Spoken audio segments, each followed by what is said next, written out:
Sempre direito, chega pra lá. É, o sorvete tem chega.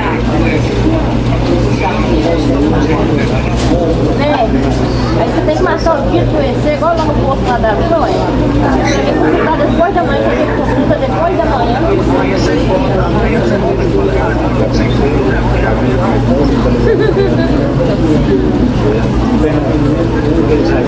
Então tá bom, já foi. Mostra aqui. Maria Emília Oliveira.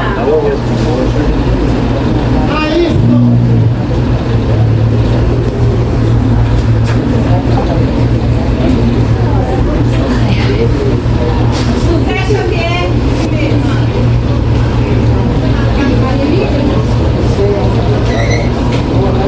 Maria Emília.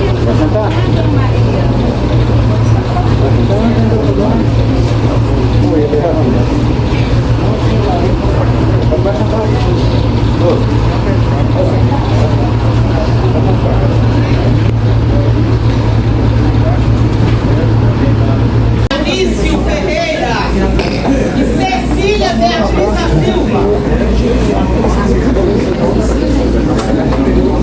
Politrauma. Politrauma é bem mais rápido. É. Tá quebrado, eles vai. Acaba de quebrar lá dentro. Encheu. Não dá pra você sentar mais não, viu? Não, quando chegou, tá cheio. Não, tá mais cheio quando chegou. Tanta gente em pé assim, não. Não, já chegou. Essa ali diminuir, é do almoço? Hã? A pessoa tá corta, né? Por isso que eu falo com você, a tarde tem isso. É. Melhor do que manhã mesmo. A tarde vai encher no vento, vai vir. Tem muita gente em pé depois do almoço. Espera almoçar pra vir. Que ano passou que a tarde tava cheio.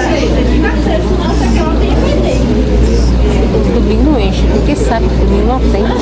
Fica de moia aqui, não tem médico de domingo. Aí pegou o SAMU, não para de chegar não, meu. SAMU hoje chega demais, né? Ué? De domingo só não vê SAMU, passa. Hoje aqui tá lotado. Keila Janaína. Benedito da Silva. João Ferreira.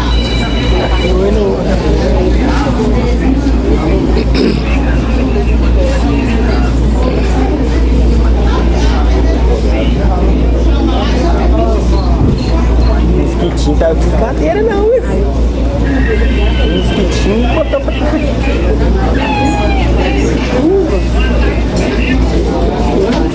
Não,